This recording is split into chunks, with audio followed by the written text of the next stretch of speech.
এখনো বেঁচে আছে। শিরদাঁড়াটা ভেঙে গেলে মানুষ আর সোজা হয়ে দাঁড়াতে পারে না বীরেশ্বর মুখার্জি। আমি আপনার শিরদাঁড়াটা ভেঙে দিয়েছি। তুমি কিন্তু সহ্যের সীমা ছাড়িয়ে যাচ্ছ, ভুলে যেও না ধর্মের কল বাতাসে নড়ে। কিন্তু এখন ওই ধর্মের কলটা আমার দাদার মতো বড় লোকের কথাতে নড়ে। একদিন মনে রাখবে, ওই অধর্মের কলটা ধর্মের হাতে, অধর্মের হাতে কোনোদিন থাকতে পারে না। একদিন দেখবে সারা শরীর থেকে তোমাদের এই অধর্মের হাতটা খসে পড়বে।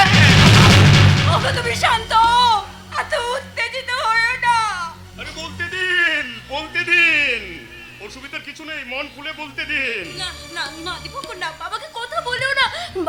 বাবার শরীরটা খুব অসুস্থ, ডাক্তার বলেছে বাবা বেশি উত্তেজিত হয়ে কি হবে, মারা যাবে তো। আরে যাক না, এতদিন তো পৃথিবীতে মানে বাঁচলো, এবারে পৃথিবীর মায়া ত্যাগ করে উপরে চলে যেতে পারলো।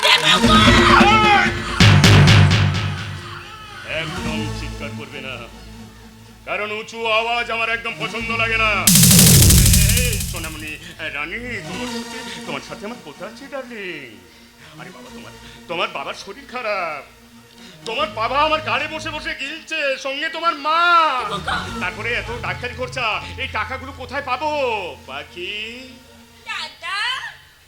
তোর বৌদির শরীরটা কি মূলধন করে না আমি মালদার পাটিগুলোকে কাটবো, তাই তোর বৌদির শরীর থেকে কাপড়টা খুলে নিয়ে ওকে ছোট ছোট পোশাক পরিয়ে আল্ট্রা মডার্ন করে দেয়।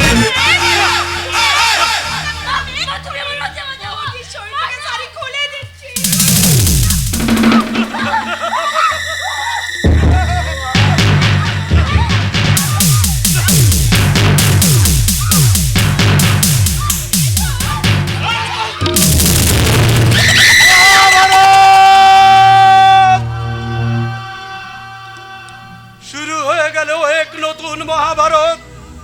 আমি বীরেশ্বর মুখার্জি অন্ধধিত রাষ্ট্রের মতো প্রায়শ্চিত্ত করতে শুধু কেঁদেই চলেছি। আমার বউ শান্তিলতা গান্ধারী হয়ে চোখে বেঁধে নিয়েছে অসহায়তার কাপড়। আমার জামাই দুর্যোধন মনুষ্যত্বের বস্ত্র হরণ করছে। আমার মেয়ে এ যুগের অভিমন্যের মতো চক্রভুয়ে ভেসে গেছে। মাননীয় দর্শকগণ, আমার মেয়েকে আপনারা বাঁচান, দেশের হাজার হাজার মা বোনেদের বাঁচান। আর যদি না পারেন তাহলে একদিন দেখবেন সমস্ত মা বোনেদের ইজ্জত নিলাম করে দিয়ে, সমস্ত দেশটাকে পতিতা পল্লী বানিয়ে দিয়ে, দুর্নীতির হাত ধরে এই সততার গল্পটাকে গলা টিপে মেরে ক্রূর হাসি আসবে ওই যদুবংশের কলুবংশের দল। আপনারা শুনতে পাবেন মৃত্যু ঘণ্টার শব্দ। গং, গং, গং।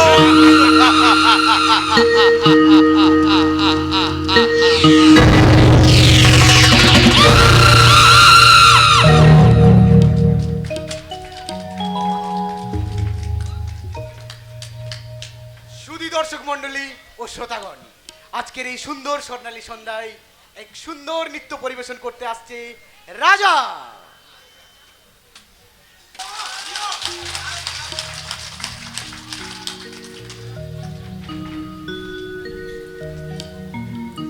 ও মাইরা, ও বাবারে, আমাকে আমাকে 1টি টাকা ভিক্ষা দিন না বাবু। আমার স্বামী দারুণ অসুখ করেছে, তাকে চিকিৎসা করার ঘরে 1টা টাকা নেই। দিন না বাবু, দিন না, আমাকে 1টি টাকা ভিক্ষা দিন না, দিন না বাবু, দিন না। আমার স্বামী দারুণ অসুখ করেছে, 1টি টাকা ভিক্ষা দিন, সাহায্য করুন না। আজকে ভিক্ষে থালায় একটাও ভিক্ষে করলো না। আচ্ছা দীপঙ্কর বলেছে সে 1টা টাকাও আমাদের দেবে না। আর ডাক্তারবাবু বলেছে আজকের মধ্যে ওষুধ না কিনে নিয়ে যেতে পারলে আমার স্বামীকে বাঁচানো যাবে না। ওগো ভগবান, তুমি কি পরীক্ষা নিচ্ছ ঠাকুর? কে বলে কে আপনি? এখানে এভাবে কাঁদছেন কেন? আমি কাঁদছি অনেক জ্বালাই বাবা, অনেক জ্বালাই।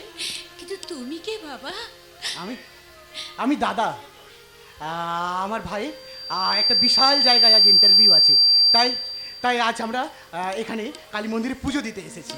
পুজো দিতে এসেছো তো এই বাইরে ঘোরাঘুরি করছো কেন? মন্দিরের ভেতরে যাও। আমি পূজা অর্চনায় এত বিশ্বাস টেশ্বাস করি না, তাই আমার ভাই এবং ভাতৃবধূ ভিতরে গিয়ে পুজো দিচ্ছে, তাই আমি এখন বাইরে আছি। তা তুমি এখানে কি করছো মা? আমি আমি ভিক্ষে চাইছি গো, ভিক্ষে। আমার স্বামীর যে খুব অসুখ, তাকে সুস্থ করার জন্য যে আমাকে ভিক্ষে চাইতে হবে। দেন না বাবু, দেন না। দাদা দাদা আমার ভাই আমাকে ডাকছে, আমি এখন আসি। ওদের মনে হয় পুজো হয়ে গেছে, আমি আসছি এখনই। যাবেন না বাবু, আমাকে 1 টাকা ভিক্ষে দিয়ে যান, 1 টাকা ভিক্ষে দিয়ে যান। চলে গেল। কিছু মনে করবেন না, আসলে আমার দাদা খুব ব্যস্ত তো, তাই তাই আপনাকে ভিক্ষে না দিয়ে চলে গেছে। আমি আপনাকে ভিক্ষে দিয়ে দিচ্ছি।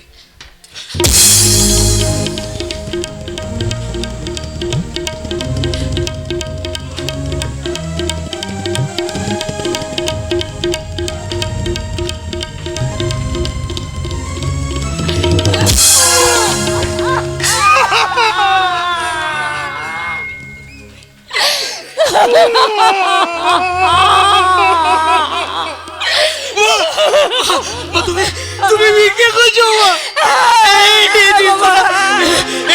এই দৃশ্যটা আমায় দেখতে বলো ভগবান, তুমি আমায় মৃত্যু দিলে না কেন? ওরে খোকা, ভিক্ষে করা ছাড়া যে আমার কোনো উপায় নেই। দীপঙ্কর আমাদেরকে সর্বশান্ত করে দিয়েছে। তোর বাবার দিকে খুব কঠিন অসুখ পেতেছে, তাই তো সারাদিন আমি এই বাবু মশাইদের কাছে চিৎকার করে বলি, বাবু মশাই আমাকে 1 টাকা। চুপ করো মা, চুপ করো। তোমাকে তোমাকে আমি আর ভিক্ষে করতে দেবো না মা। আমি তোমাকে ফিরে পেয়েছি। আমি আমার বাবার কাছে গিয়ে বাবার পায়ে হাত দিয়ে বলবো, বাবা তুমি তোমার এই অবাধ্য সন্তানকে ক্ষমা করে দাও। আরে বাবা, তোর বাবা না হয় তোকে বাড়ি থেকে তাড়িয়ে দিয়েছিল, এক বুক অভিমান নিয়ে বাড়ি ছেড়ে চলে গেছিলি, কিন্তু তোর তোর কি হতভাগিনী মায়ের কথা একটিবারও মনে পড়লো না বাবা? বেশ বেশ মা, আমি তোমায় খুঁজে পেয়েছি। আর আমি এবার বাবাকে খুঁজে দেবো। চলো চলো মা, তোমাকে আর কি করতে হবে না মা। তুমি আমার কাছে চলো, চলো কাবেরী। হ্যাঁ হ্যাঁ মা, হ্যাঁ।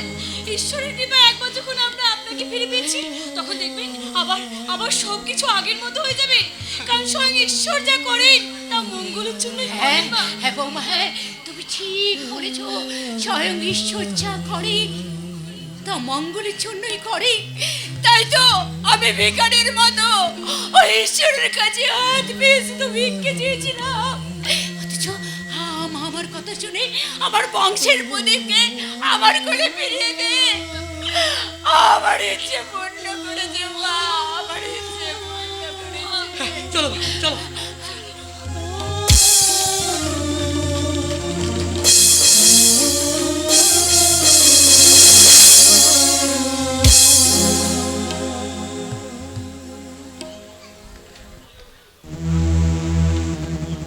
শুনুন হরিজি, শুনুন।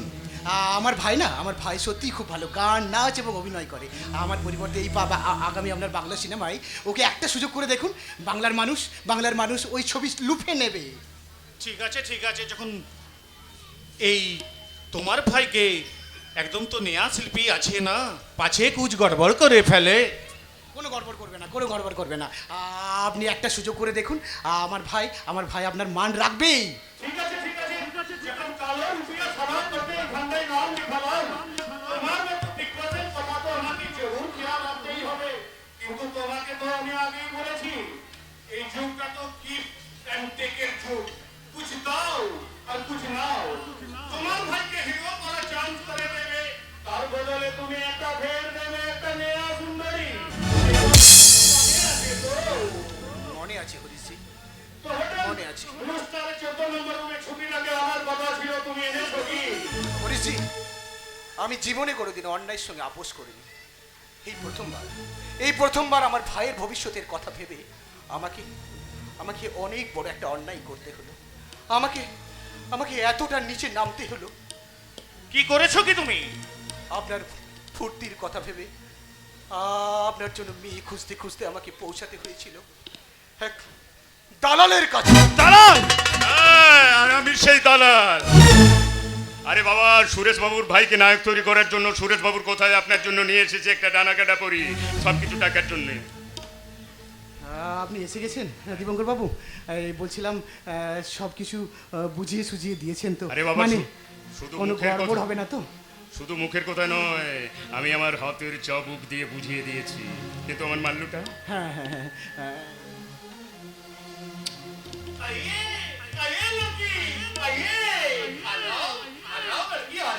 আরে কি ব্যাপার, তোর সইছে না যে আমি এখন চলি? তবে একটা কথা, আমার কাজ এখন শেষ। তবে যাবার সময় আপনাকে একটা কথা বলে যাই, মেয়ে জাত তো অবলা জাত, এই মেয়েদের কষ্ট আমি একদম সহ্য করতে পারি না, তাই মেয়েটাকে আপনি কষ্ট দেবেন না। আসি, বাই।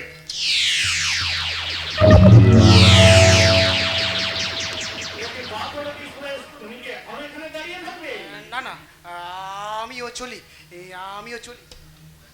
তবে তবে তবে যাওয়ার আগে বলছিলাম কি, আমার ভাইয়ের আজকে রাত 10টায় এখানে আসার কথা ছিল।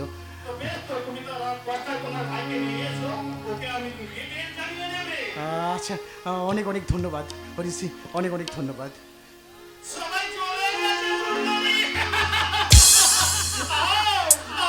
না না না, আপনি আপনি আবার এত বড় সর্বনাশ করবেন না, হ্যাঁ এত বড় সর্বনাশ করবেন না।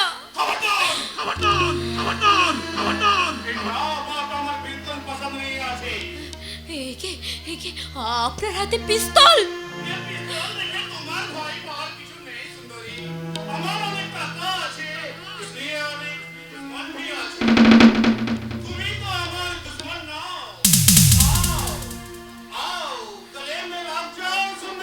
না না, আমার মন কিছুতে চাইছে না, কিন্তু কিন্তু ওই পিস্তলটা পারছে না, আমাকে আমাকে ওর সাথে নাটক করতে হবে। হ্যাঁ নাটক।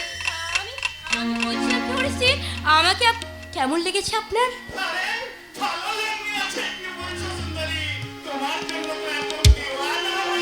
তাহলে যদি আমি কিছু চাই আপনি আমাকে দেবেন?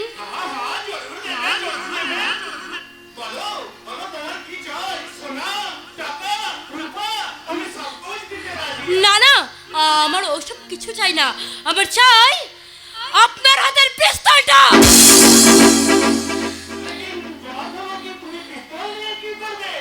একটা একটা জন্তুকে শিকার করব।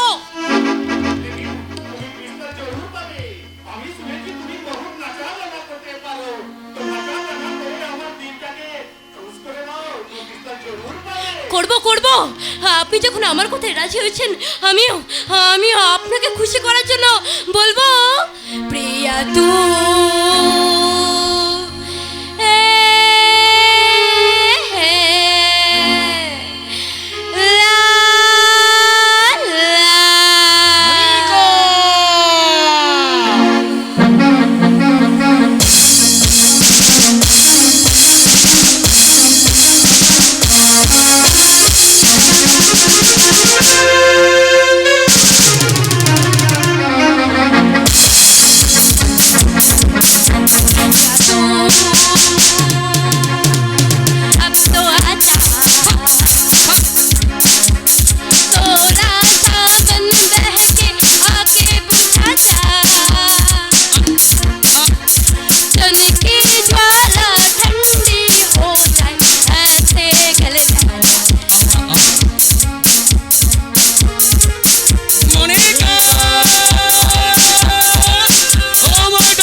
পিস্তলটা দিন।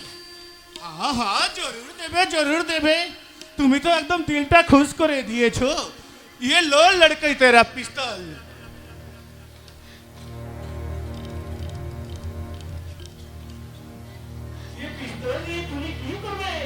আমি আমি বললামই তো একটা জন্তু শিকার করব, কিন্তু তুমি এখান থেকে বাইরে যাওয়ার আগে আমার একটা কথা শুনে যাও। তুমি তুমি তোমার যোগ্য কাজে ব্যবস্থাটা তুমি এখানেই করে যাও। আমি বলছি তুমি দেখবে তোমার জীবনের স্বপ্নময় রাত আর এই রানীর ইজ্জতে হাত দিয়ার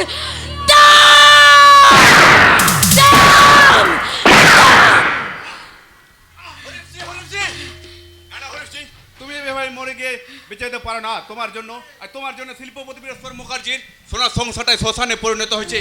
তুমি শয়তান দীপঙ্করের হাত মিলিয়ে সার কারখানার সমস্ত সার পাচার করছো। তোমার পাপের শাস্তি তোমাকে দিতেই হবে। দাঁড়ান, যাওয়ার আগে বিশ্বেশ্বর মুখার্জির একমাত্র মেয়ে রানীর এই যোগ্য অপরাধের শাস্তি আপনি দিয়ে যান অফিসার। হ্যাঁ, ওই দীপঙ্করের শয়তানিতে ভুলে শয়তান দীপঙ্করের মতো শয়তানের দলায় সারা দেশটা ভরে গেছে। এই সুজলা সুফলা শস্য শ্যামল ভারতবর্ষ আজ ওদের জন্য জীবন্ত নরক হয়ে গেছে। আগে শয়তান দীপঙ্কর আর হরিশ আগরওয়ালি পাপের শাস্তি মিটিয়ে দিয়ে আসি, তারপর তোমার হাতে হ্যান্ডকাপ করে আমি তোমায় থানায় নিয়ে যাবো। বল চলে গুডবাই। দাঁড়াবো, ছি ছি ছি ছি, এ কি করলে বোন তুমি? শরাব! আপনি যদি আমাকে নিজের বোন বলে ভাবতেন তাহলে পারতেন একটা অজানা লোকের কাছে নিজের বোনের ইজ্জত বিক্রি করে দিতে। বলুন, কখনো পারতেন না, কখনো না। না না দাদা না, কারো ইজ্জতের বিনিময়ে আমি আমার জীবনে প্রতিষ্ঠা লাভ করতে চাই না। আর তাই তো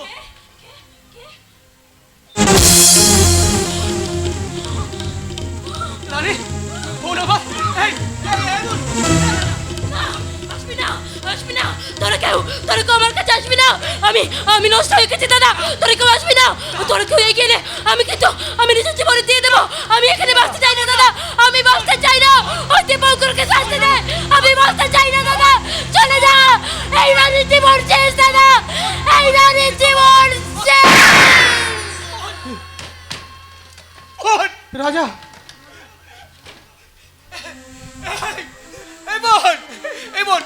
এই কথা বল বোন, তুই কি করলি বোন? শোন না, কথা বল না। এই বোন জানিস মাকে খুঁজে পেয়েছি, বাবাকে খুঁজে পেয়েছি জানিস। এই তোর বৌদি তোকে দেখতে চেয়েছে। এই রানী কথা বল, তোর কিচ্ছু হবে না, তোকে আমি হাসপাতালে নিয়ে যাবো রে বোন। একবার তুই চোখ মেলে তাকা। এই রানী কথা বলবে না, মারা গেছে রাজা।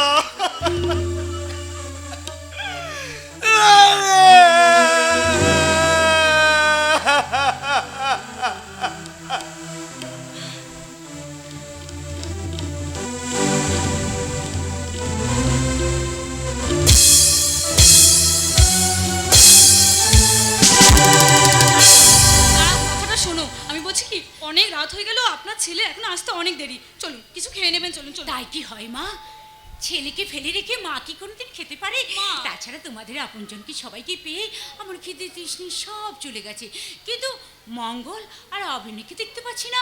ওরা কোথায় গেছে বৌমা, কোথায় গেছে? কোথায় যাবো গিন্নিমা, গিয়েছিলাম ভেঙে যাওয়া মুখার্জি বাড়ির ভাঙা সংসারটাকে জোড়া লাগাবার জন্য স্যারকে আনতে। আপনি বাবু? হ্যাঁ ঠিকই বলছি গিন্নিমা, এই মুখার্জি বাড়ির মালাটাকে এক সুতোয় গাঁথার জন্য রাতের অন্ধকারে ওই মুখার্জি বাড়ির বাগান বাড়ি থেকে চুরি করে এনেছি মালার আসল ফুল স্যারকে। আসুন স্যার। তুমি কি বলছো? ঠিক বলেছে শান্তিলতা।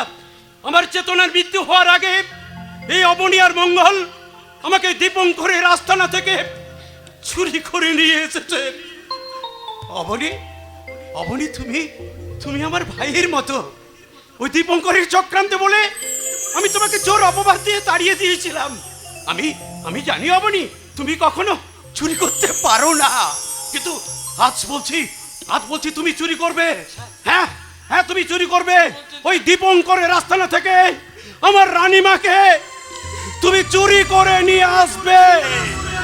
তাই করবো স্যার, তার করবো। আজ রাত্রে সাজবো আমি আসল চোর। আমি এখনই গিয়ে রানীকে নিয়ে আসছি।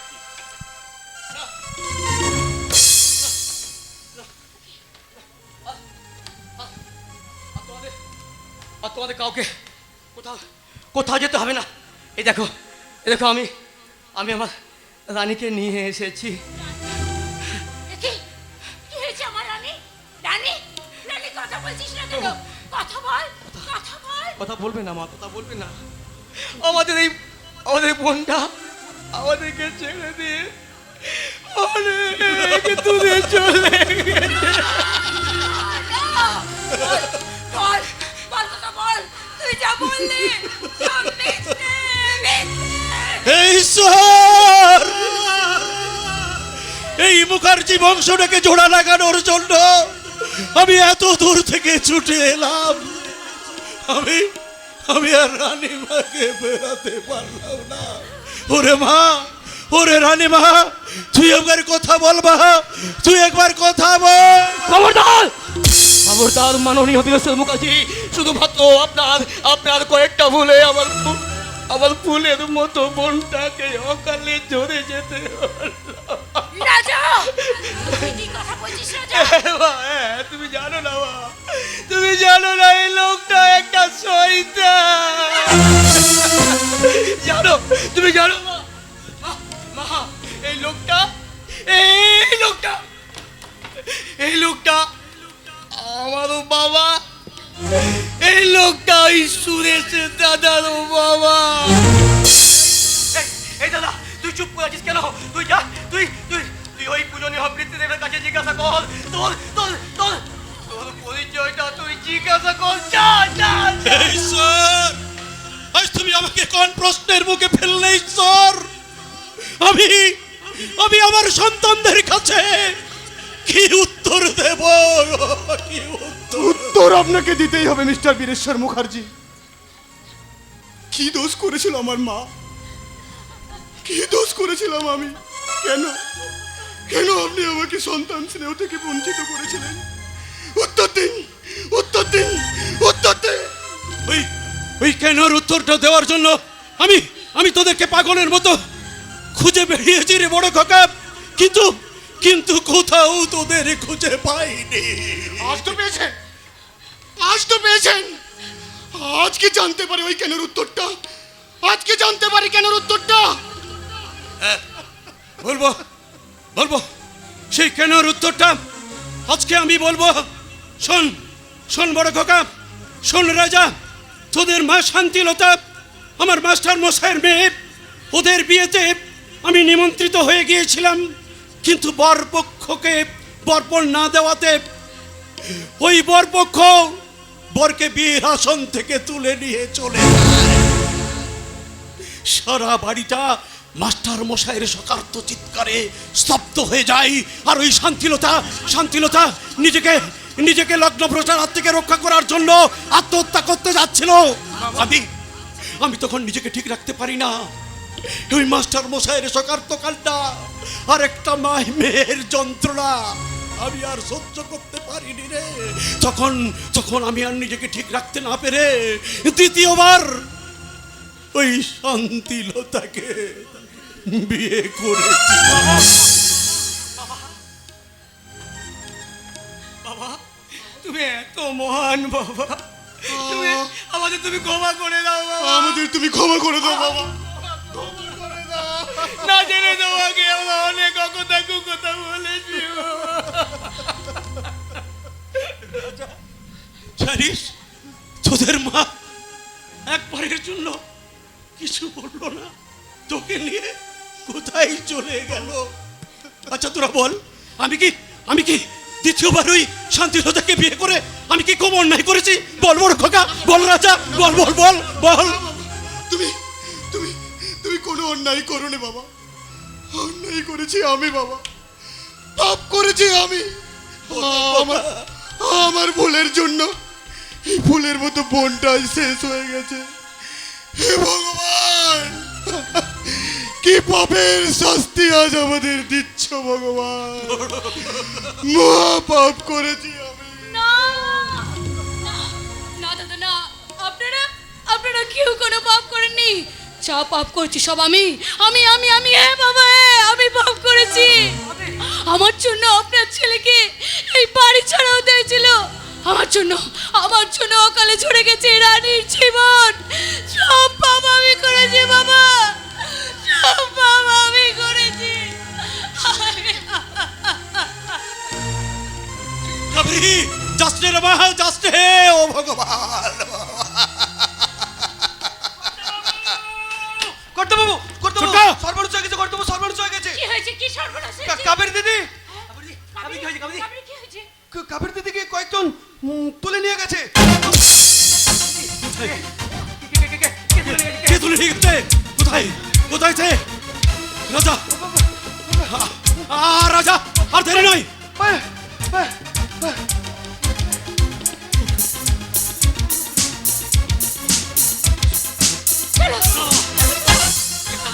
যারা কাবেরীকে তুলে নিয়ে গেছে বাবা, তাদের শাস্তি আমরা দেবই বাবা। হ্যাঁ,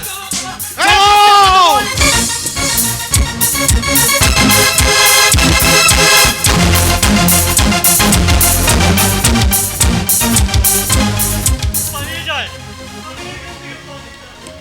পৃথিবীর অসহায় মা বাবা, তোমরা কেউ চোখের নিদ্রা মুখের হাত ত্যাগ করে ছেলে মেয়েকে ভালোবেসে মানুষ করে তুলো না। জানো, আমার ছেলে দীপঙ্কর আমাকে দুবেলা পেট ভরে খেতে দেয় না, একটা অন্ধকার ঘরে ঢুকিয়ে রেখে দিনের পর দিন চাবুক মারছে, আমাকে শান্তিতে ঘুমোতে দেয় না। আমি ভুল করেছি বাবা। দীপঙ্কর, না না বাবা না, ভয় পাচ্ছ কেন? ছেলে হিসাবে যদি আমি ভুল করে থাকি তাহলে সেই ভুলের সংশোধন করার সুযোগ তুমি দেবে না বাবা? নিশ্চয় দেবো। ওরে ছেলে মেয়েরা ভুল করলে বাবা মায়েরা অভিমান করে দু এক কথা তো বলতেই পারে, তাই বলে কি তাকে ভালোবাসার মনের মন্দির থেকে দূরে সরিয়ে রাখতে পারে? পারে না, পারে না। আচ্ছা আচ্ছা, সত্যি করে বলতো বাবা, তুই কেন আমাকে এত চাবুক মারিস? আমাকে খুব ব্যথা হয়, খুব ব্যথা হয়। ওটাই তো আমার জীবনের সবচেয়ে বড় ভুল বাবা। তাই সেই ভুলের প্রায়শ্চিত্ত করতে আজ আজ আমি তোমার কাছে এসেছি বাবা। আমি চাবুক মেরে অন্যায় করেছি বাবা, আমি চাবুক মেরে অন্যায় করেছি।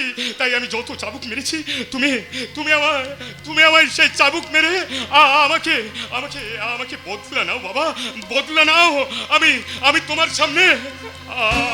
সামনে পিঠ পেতে দাঁড়াচ্ছি বাবা। তুমি আমার চাবুক মারো না বাবা, তুমি চাবুক মারো না।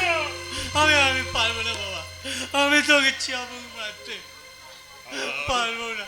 আমি জানতাম বাবা, আমি জানতাম তুমি চাবুক মারতে পারবে না। কি করে পারবে বাবা, কি করে পারবে? তুমি বলো না বাবা, তুমি বলো না, তুমি কি করে পারবে? যে হাত দিয়ে তুমি আমাকে খাইয়ে দিয়েছিলে, যে হাত দিয়ে তুমি ভয় পাচ্ছ কেন বাবা? তুমি ভয় পেও না বাবা, তুমি ভয় পেও না, তুমি ভয় পেও না, তুমি কিচ্ছু করবো না। যে হাত দিয়ে তুমি আমাকে খাইয়ে দিয়েছো, যে হাত দিয়ে আমাকে চলতে শিখিয়েছো, সেই হাত দিয়ে তুমি আমার গায়ে হাত তুলতে পারবে না। তা আমি জানি বাবা, তা আমি জানি।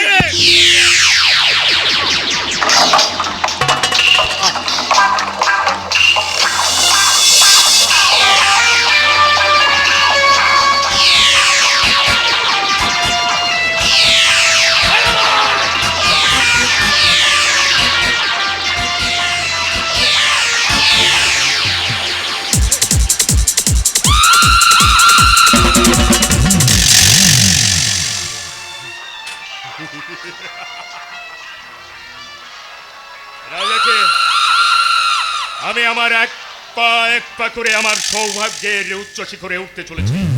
তাই প্রথমে আমি রাজাকে হটিয়েছি, তারপর বীরেশ্বর মুখার্জিকে কুপঘাত করেছি। এবার আমার প্রেম লক্ষ্য ওই প্রেম সুরেশ কুমার। গুরু তুমি ঠিক করছো গুরু। ওই সুরেশ কুমার তোমার পথের কাটা, ওই হচ্ছে বীরেশ্বর বাবু সন্তান। এ খবর তুই কি করে জানলি রে? ডাক্তারও এই কম্পাউন্ডার একটু ডাক্তারি করতে জানে, বলে যাবে না। আরে আমি যখন ওই বাড়িতে গিয়েছিলাম তখন মোরার মতন সব শুনে নিয়েছি। আরে তুই যা বলছিস তা সত্যি? একদম সত্যি, সব সত্যি কথা। কিন্তু গুরু, আমার স্যার একটা কথা মাথাতেই ঢুকছে না, তোমার বাবার এত সম্পত্তি থাকা সত্ত্বেও তুমি বীরেশ্বর মুখার্জির পেছনে 5 দিতে কেন লেগেছো? আরে বাবা, তুই আমার অতীত ইতিহাসটা জানিস না। অতীত ইতিহাস? আবে হ্যাঁ, অতীত ইতিহাস। আমি ওই অরিন্দম চ্যাটার্জির ছেলে দীপঙ্কর চ্যাটার্জি নই। ওস্তাদ, তার তোমার বাবা মা? আমার বাবার সালে জন্মের আগেই ফুটে গেছে, আর মা ওই বীরেশ্বর মুখার্জির বাড়িতে ছেলের কাজ করতে করতে আমাকে মানুষ করছিল। ওস্তাদ, আমি তখন খুব ছোট্ট। একদিন শীতের রাতে 10টা টাকা চুরি করেছিলাম বলে বীরেশ্বর মুখার্জি আমাকে আর আমার মাকে চাবুক মারতে মারতে বাড়ি থেকে তাড়িয়ে দিয়েছিল। বিশ্বাস কর সেদিন সেই রাত্রিতে আমি ঠান্ডায় ঠকঠক করে কাঁপছিলাম। আমার মা পরনের শাড়িটা আমার গায়ে জড়িয়ে দিয়ে কোথায় হারিয়ে গেল আজও খুঁজে পাইনি রে। ওস্তাদ, এই বিশাল পৃথিবীতে আমি একা হয়ে গেলাম রে, বড্ড একা। তারপর লোকের এঁটো খেতে খেতে পেটু মারতে মারতে বড় হতে লাগলাম। প্রথমে পকেট মারি, তারপর ব্যাংক ডাকাতি, তারপর শুরু হলো ড্রাগ পাচারকারী। এই ড্রাগ পাচারের কাজে সিদ্ধহস্ত হয়ে উঠলাম। প্রথমে কলকাতা থেকে সোজা দিল্লিতে উড়ে গেলাম। দিল্লিতে ড্রাগ আন্ডারওয়ার্ল্ডের ড্রাগ কাজ পাচারের সাথে জড়িয়ে পড়লাম। কিন্তু জানিস, হঠাৎ করে দিল্লি পুলিশের এক উচ্চপদস্থ পুলিশ অফিসার আমার মার্ডার হয়ে গেল। আমাকে ধরার জন্য চারিদিকে পুলিশ আমার পেছনে তাড়া করলো।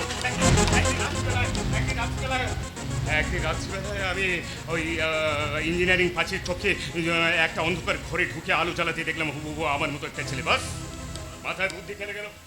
ছেলেটাকে মার্ডার করে লাশটা গায়েব করে জানতে পারলাম ওই হচ্ছে অরিন্দম চ্যাটার্জির ছেলে। আর সেদিন থেকে ওই অরিন্দম চ্যাটার্জির নাম নিয়ে, দীপঙ্কর চ্যাটার্জির নাম নিয়ে না সোজা আমি এই বাড়িতে চলে এসেছি। পুরো হিন্দি সিনেমার গল্প শোনালে। তবে আমি দেখছি শালা পুরোটা বিষাক্ত মাল। এই তোর কাজের জন্য এই টাকাগুলো রাখ। মাত্র 10,000 টাকা? কিন্তু তুমি তো বলেছিলে যে গুরু কাজ শেষ হলে মোটা টাকা দেবে। কিন্তু তুমি ভুলে যাচ্ছ গুরু, আমি কিন্তু তোমার পুরো ইতিহাসটা জেনে গেছি। পুরো টাকা নয়, অর্ধেক টাকা তো আমার চাই, না দিলে কিন্তু মন্টু মিত্তির পুলিশের কাছে।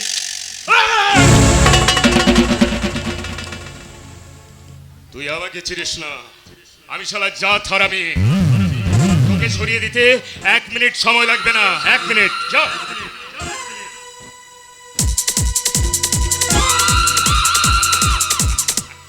আরে বাবা, আমি লোক পাঠিয়েছি কাবেরীকে এখানে তুলে আনার জন্য। আরে রানী, করেছিস কি? মুখার্জি বাড়ির বউকে কেউ এভাবে নিয়ে আসে? খোল।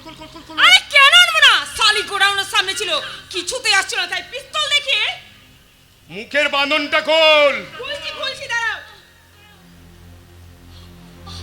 এই সালি, দীপঙ্কর বাবু, কেন আমাকে এখানে ধরে এনেছেন? দয়া করে আমার এত বড় সর্বনাশ করবেন না। ছেড়ে দুটো দিন। কারণে। আমার শ্বশুরমশাইয়ের সমস্ত সম্পত্তি আপনি আত্মসাৎ করেছেন, তাহলে কেন ধরে এনেছেন? প্রথমেই বললাম দুটো কারণে। প্রথম কারণ হচ্ছে তোমার শ্বশুর মশাই, আমার শ্বশুর মশাই যে এই সম্পত্তির দলিলগুলো দিয়েছে সেগুলো জাল চাই, আমার আসল দলিল চাই। আর দ্বিতীয়ত হচ্ছে তোমার যৌবন।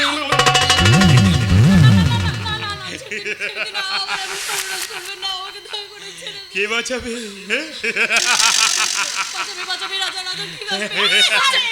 একদিন তোকে অনেক অনুরোধ করেছিলাম আমার জীবন থেকে তুই রাজাকে কেড়ে নিস না, কিন্তু সেদিন তুই আমার কোনো কথা শুনিস নাই। সেদিন যেমন আমার কোনো কথা শুনিস নাই, আজকে তেমনি করে তোর লজ্জাটা আমরা কেড়ে নেব।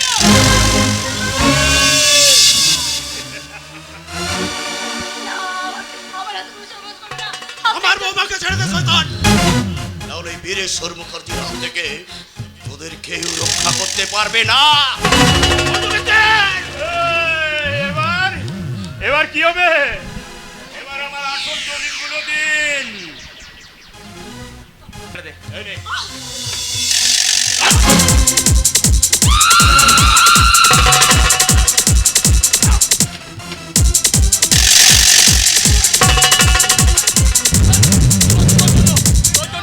ওর জন্য আমাদের ফুলের মতো ওই বোনটা শেষ হয়ে গেছে। মার ওকে, মার।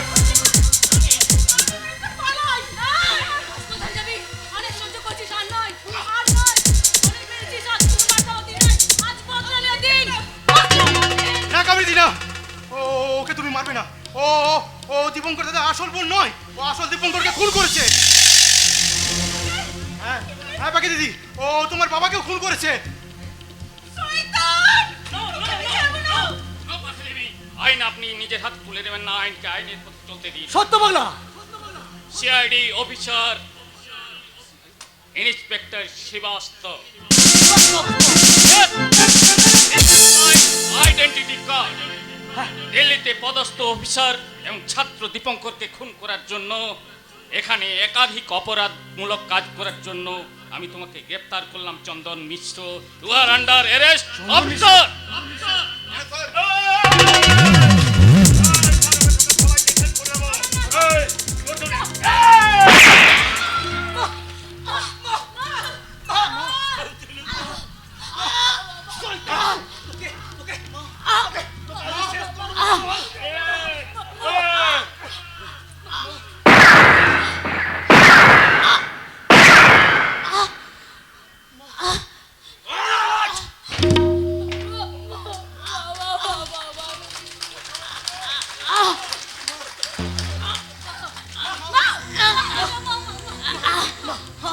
দেখো মা, দেখো যে যে শয়তান তোমাকে গুলি করেছে, ওই দেখো আমি সেই শয়তানকে শেষ করে দিয়েছি মা। কিন্তু রাজা, অপরাধীকে শাস্তি দিতে গিয়ে তুমি নিজে আজ অপরাধী করে ফেলে। রাজা, ইউ আর আন্ডার অ্যারেস্ট। রাজা, ও শুনিস, কাবেরী মা তোদের কোলে মাথা রেখে মরতে চাই। এসো এসো মা, কাছে এসো। আজ আমি তোমাকে আমার বড় বৌমার স্বীকৃতি দিয়ে যাচ্ছি। ওগো, সেই সেই তোমার সাথে আমার মিলন হলো, তবে আমার অস্ত যাবার বেলাই আর এটাই বুঝি গধূলি বেলায় শেষ। ছেলে নামক দিন ছুটছে